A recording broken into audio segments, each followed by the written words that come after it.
You got a team for us for Perth, Michael? I've got a squad for you for Perth.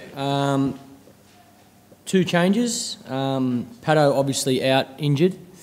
Rob Quiney out. Shane Watson back in for him. And then we're taking, Mitchell Stark in the squad. Hazelwood, Hastings and Johnson in the squad. So 14, I think that works out to be. 1, 2, 3, 4, 5, 6, 7, 8, 9, 10, 14, yes. I think for options, as you've just seen, Hilfy and Sids have had a really heavy workload, have bowled a hell of a lot in the last, couple of weeks in both test matches. I think we need that option once we get to Perth to see how the boys pull up. We've got a flight in a couple of days of training. I think as a selection panel, we're probably giving ourselves every opportunity, or every option, I guess, to work out what the best attack is for those conditions once we see them up in Perth. He's no doubt fatigued. He's bowled his heart out, that's for sure. But he's got 3 days to recover and get himself right, or give himself every opportunity to take the field. I know he'll be keen as mustard to get on that park in Perth. I thought he was outstanding today. But no doubt he's fatigued. He's bowled his heart out. How impressive was that effort from Peter out there just with 3 frontline bowlers? I think from all the bowlers, to be honest, it was an amazing effort. Losing James obviously hurt us. I don't want to take anything away from South Africa, though. I thought they played really well today. I thought Faf was outstanding, and on debut to make 100 in conditions like that under pressure, I guess. The wicket played really well. It was still pretty good to bat on. I think our bowlers, I felt like we tried everything in our power, round the wicket, over the wicket, short balls, pitched it up, reverse swing, spin. I thought we had a red-hot crack. We did everything we could to try and win this test. It's just unfortunate we couldn't get over the line. But in saying that, we certainly didn't lose the test match, so we can take a lot of positives from it. And like I say, just make sure physically we are as well prepared as we can be now for this 3rd test and crucial test in Perth. Michael, how do you see Ricky Ponting's future at the moment? Do you expect his future to be discussed, between tests? I see him scoring a 100 in Perth in the first innings. That's how I see it, helping us win the 3rd test. Look, I think the one thing we need to keep in mind is that he was the leading run scorer in Shield cricket leading up to the start of this summer. So he's batting well. We can all get out early in our innings. Every single one of us, like I've said for a long time, the start of your innings is the toughest time to bat, especially when you're facing the best attack in the world. So, look, once he gets in, I have no doubt at all that he'll go on and make a big score. He knows how to make big hundreds. He's still as good a player under pressure as anybody in that team, in that change room. He'll just be working as hard as he can to get through the start of his innings like the rest of us, and then he'll cash in, he'll go on and make a big score. I'm confident in that. Yeah. Michael, does this scenario, having the better in Brisbane and then dominating this match but falling short, does it and then a back-to-back test, does it become a bit like that Cardiff situation a couple of years ago where you got so close and only had a couple of days to reset? I'd like to hope there's a lot of differences to Cardiff. We didn't bowl to number 10 to number 11 for as long as we did in Cardiff. We didn't even see number 11. So, I think there's a lot of differences there. I think it's probably, it's a great example of how hard a fight Test cricket is.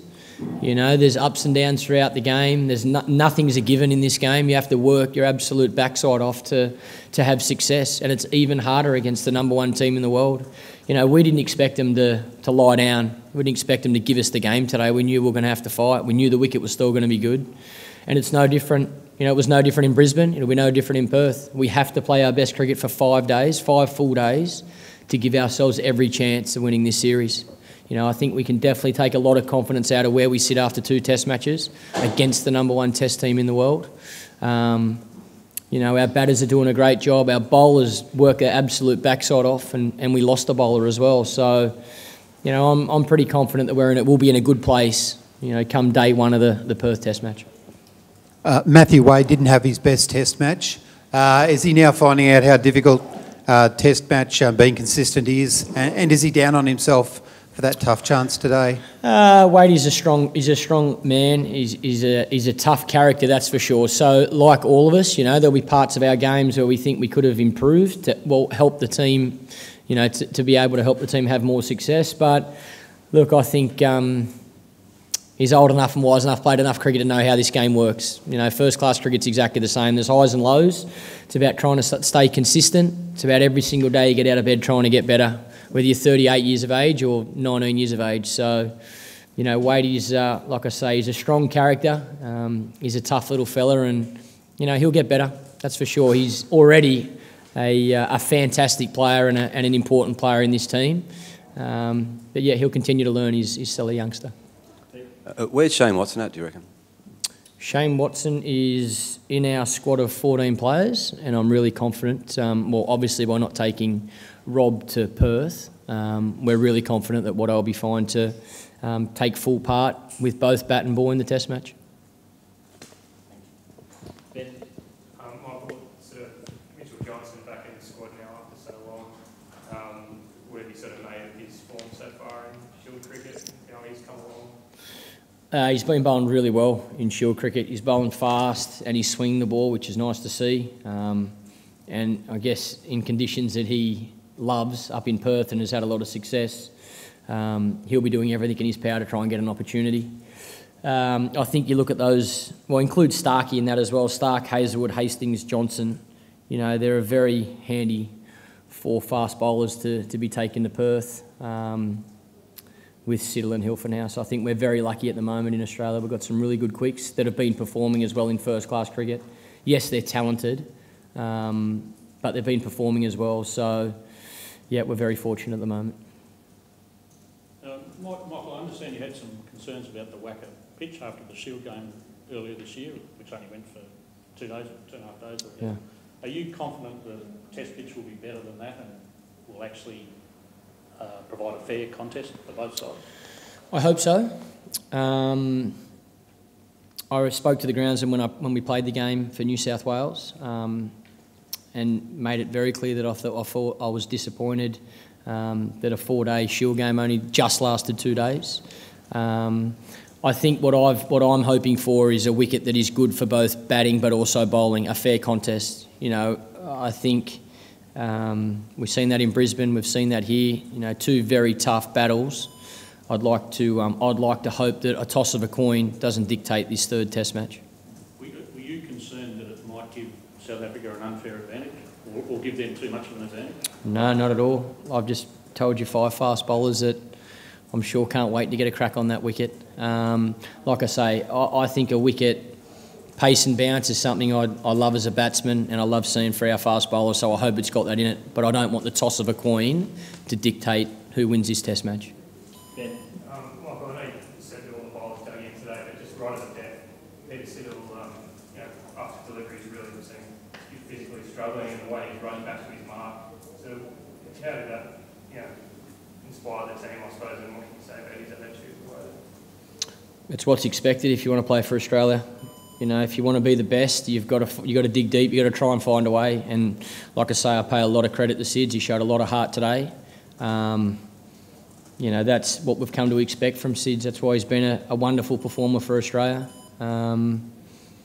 That's what I expect from all the bowlers, all the batters. You got to sometimes it's tough out there with the bat or with the ball, and you got to find a way to help your team have success. And that's why I say I want to take nothing away from South Africa, but the boys deserve a lot of credit for how hard they fought through this Test match. Were you hoping for a bit more impact from Nathan Lyon on the last day, 3 to 49 50 overs? I would have liked Pfeiffer. I thought Gaz bowled really well through this Test. A couple of things probably didn't go his way. There was a few balls that just went either side of fielders or didn't quite touch, grab the edge. The wicket still played pretty well. It wasn't as much up and down as I thought there might have been on day 5, which is credit to the groundsman. I think the wicket was really consistent wicket throughout the 5 days. I thought Nath did well. I thought Lino did really well. Thanks, guys. Michael, I asked this of Graham Smith before. There's, you've had JP's injury, Jarks and James in this game. Do you foresee a point in time in Test or first-class cricket where you might have a substitute situation come into it, particularly with, you know, a lot of 2020 competitions around the world, all that kind of thing? What was Smitty's answer?